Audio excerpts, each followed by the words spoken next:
Hi, my name is Jeannie, and I'm the author of several books on Amazon. I'm a self-published romantic comedy author, and this is my podcast, Dreams to Reality, the 4 keys to achieving the life of your dreams. And this podcast is about me sharing and imparting my knowledge as to how I was able to work on achieving my goals. And it's also based on my book, and it's going to be published soon, and it's also titled Dreams to Reality, and it will also have a workbook as well.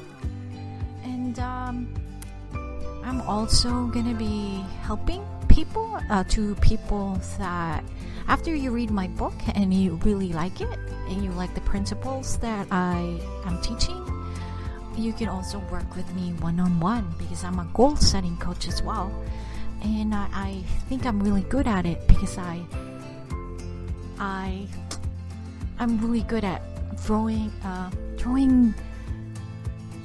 something from people, encouraging them and just really making them realize that there's more that they can do, that there's more than that they can achieve, and that really have the potential to achieving their dreams and their goals. For this episode, I'm going to talk more about clarity and how to achieve clarity. And this is based on my book, the principle, one of the keys, which is clarity. And one way you can achieve clarity is by imagining what your life would look like after 10, 20, 30, 40 years. And imagine that you are 90 years old and you're looking back at your life. What would you see? Would you have achieved all that you have set out to achieve in this lifetime? Or would you look back in regret? So I'm a licensed physical therapist, and I work with 90-year-olds, a lot of 90-year-olds. So they're in their 90s, and they always tell me about their life, about how they lived it, and the life that they had achieved, the goals that they achieved, the dreams that they achieved. But also, I have heard stories of, and I have like a few of them in their 90s that were asking, or were telling me that they wish that they did something different, I had a patient, and she was in her mid-90s, and she said that she didn't get married after her fiance died in the Second World War. She was just devastated. And she never had a relationship after that. And she looked at her life. I mean, she was really happy. And she realized, though, that her life would have been so much more different if she did decide to get over that heartbreak, and just lived her life, and not coming from, tragedy and the flaws. Because I've been there. 2 years ago, my relationship ended. It was like a 5-year relationship.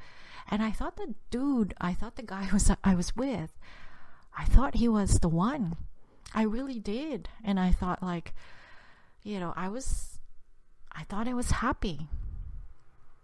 And the rug was pulled from underneath me, from under me. I was like, it was so unexpected when he just decided he didn't want to be with me anymore. And it was devastating. It was really devastating. I was so depressed. But then, after several months, and now it's been 2 years, I have moved on. And I'm happier than I ever was. And you know what was the turning point? The turning point was, you know what? I just realized, like, if I don't move on and if I don't become happy, then that event would have had defined me. That would have been the defining moment, like, oh, okay, so you're not going to try again because you failed, or that's the end of your life then. And it was a turning point, just realizing that, you know what? I want to be happy. I really want to be happy. It was also because I met someone in New Mexico. She worked in the same company that I worked in. I was a contractor for her company. And she suffered a devastating divorce. It was devastating. She was with a guy for 10 or 15 years. And I'm just going to mention her name because Ellie. So she said that she never would have imagined that she would get married again in her 40s, and meeting a guy who's 10 years younger, she said, and now she has 2 babies. I think she had like 2 kids from the previous relationship, and then she had a boy 2 years ago, and she just gave birth to a beautiful baby girl, and she posted it on Facebook.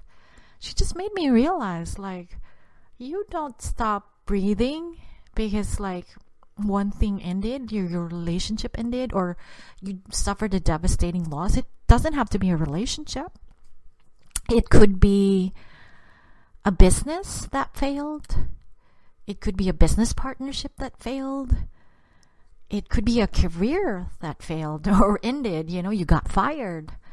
You don't stop living your life, and you don't strive.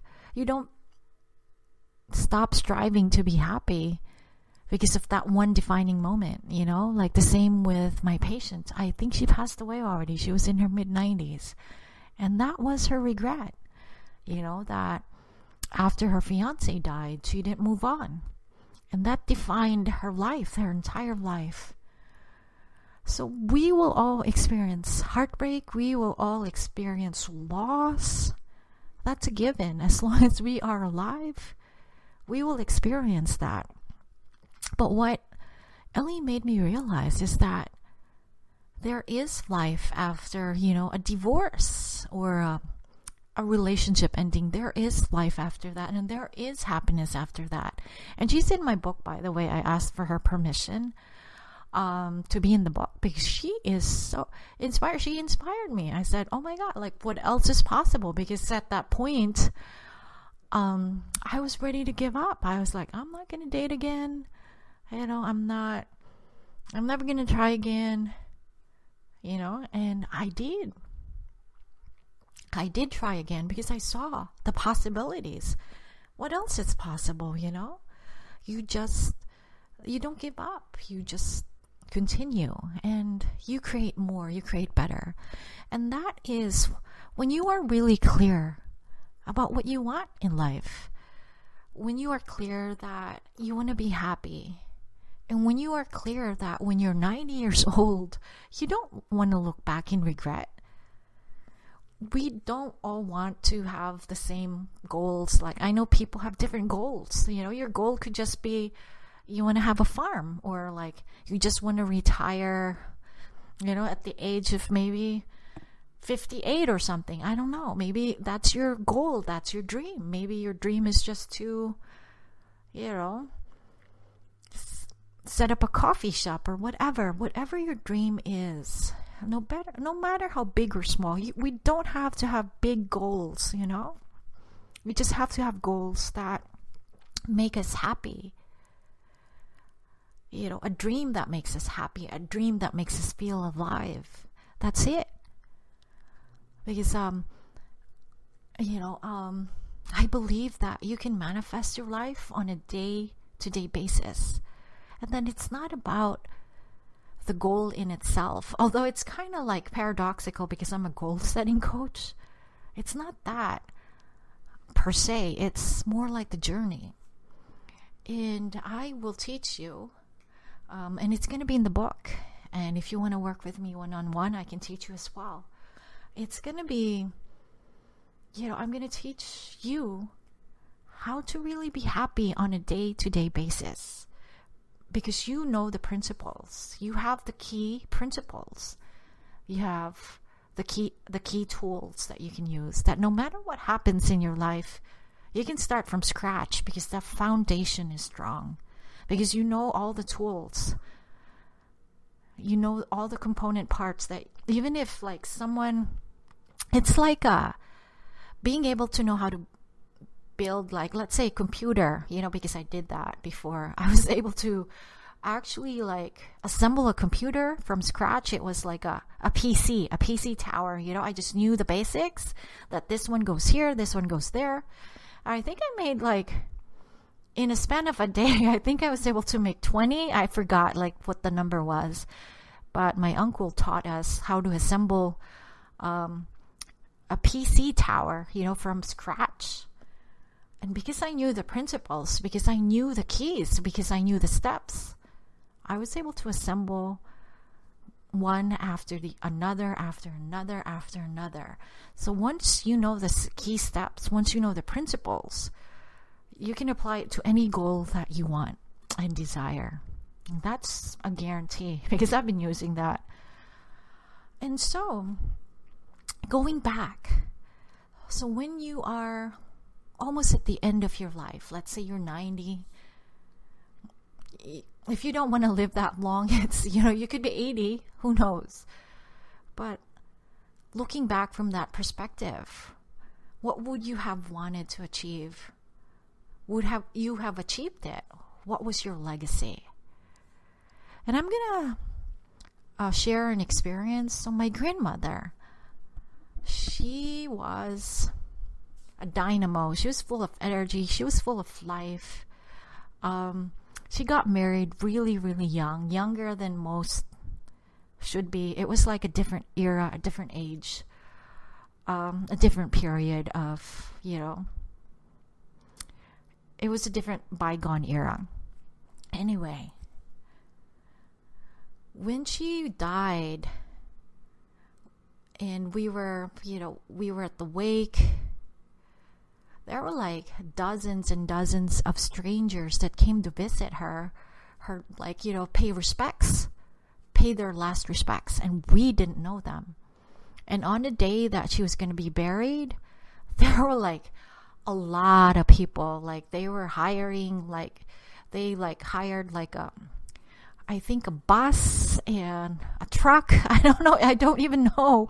There was just dozens and dozens of them, and we didn't know them. We didn't know where they came from. And it so happened that my grandmother, she had helped so many people that we had no idea. She could literally have run for a political office. Like, she could have been a politician. We didn't know. There was like dozens and dozens and dozens of people in a bus. They actually like hired someone to drive a bus, and I think there was a truck too. I forgot. Like a van. And they did that because she touched their lives. She helped them. That was her legacy. Her legacy was, she was a very friendly person, and she sent many people to school. She sent money everywhere. We don't know where she actually donated to, but that was her legacy of helping people, inspiring people, just doing her best to be a contribution to mankind. So I want you to think about, what would your contribution be if you leave this planet? What would people remember you for? What would your legacy be? Really think about it. Because if you are not clear what you want your legacy to be, so you don't know what path to take, your journey is going to be harder, because you actually are just rambling and like ambling around, just walking around like in circles, probably, because you don't have a purpose. You don't have that clear goal or legacy. Like, you don't have an idea what your legacy is going to be. Just really think about it. So that is one of the, that's actually the first thing, which is clarity. That's one of the 4 keys.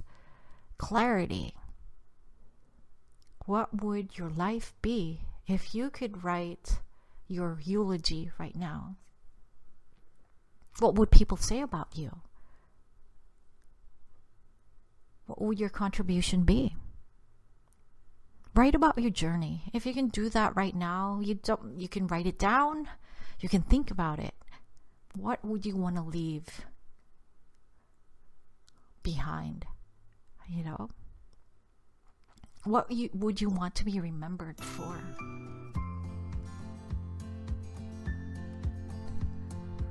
And that's something to think about.